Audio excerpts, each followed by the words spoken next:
মন, মন করি আমরা কিন্তু দেখেন মনের কি দুর্দশা। যখনই মনের টান হবে, সেই টানটা আপনাকে ধ্বংসের দিকে নিয়ে যাবে।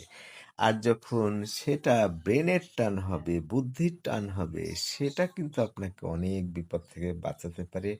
আপনাকে সমৃদ্ধি দিতে পারে। অনেক কিছু আপনাকে সাহায্যে আনতে পারে।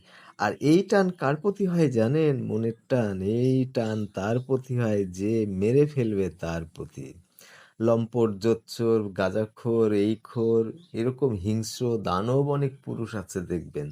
তাদের প্রতি মেয়েদের ভীষণ মনের টান। যেই বিয়ে করেছে, যেই প্রেমে জড়িয়েছে, যেই বেড সম্পর্ক হয়েছে, যৌন সম্পর্ক হয়েছে, অমনি উল্টা দেখবেন যে মেয়েরা ভাবে, "ওরে বাবা গালিভার বিশাল দেহি, সে আমাকে রক্ষা করবে, অন্যদেরকে তাড়িয়ে দিবে।" কিন্তু একদিন ওই আপনার গলা টিপে ধরতে পারে।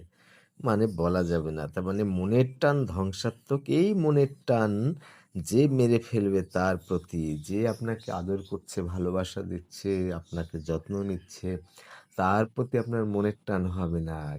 মেয়েদের মধ্যে বিশেষ করে কেওয়াস পছন্দ করে, গন্ডগোল ফ্যাসাদ। একটা সাসপেন্স, একটা ড্রামা, একটা উল্টাপাল্টা নাটক, একটু সাসপেন্স। কোনো কিছু নির্দিষ্ট যদি বুঝতে পারে, তখনই মেয়েরা পছন্দ করে না। যেমন খেলা। যেই ৫ গোল হয়ে গেছে অমনি খেলা সবাই বন্ধ করে দেয় দেখা। কারণ ও তো জিতেই যাবে। কোনো মাথা ব্যথা নাই। কিন্তু ঠিক একইভাবে স্বামী বা প্রেমিক যখন একেবারে সহজলভ্য হয়, যখন সবকিছু তার জানা হয়, সে যদি ধীর স্থির সুন্দর মানুষ হয়, তখন মেয়েদের মনের টানটা আসবে না। মেয়েদের মনের টান আসবে কেওয়াস, গন্ডগোল, সাসপেন্স, সন্দেহ। মেয়ের সাথে ঘুরবে তখন বউ সন্দেহ করবে, তার গার্লফ্রেন্ড সন্দেহ করবে। এই সন্দেহটা আবার মেয়েদেরকে আকৃষ্ট করবে। এই উল্টাপাল্টা। তার মানেই হলো মনের টান ধ্বংসাত্মক। এই টান যে মেরে ফেলবে তার প্রতি। এবার আমি বলছি মন হৃদয় অনুভূতির বহিঃপ্রকাশের যন্ত্র মাত্র।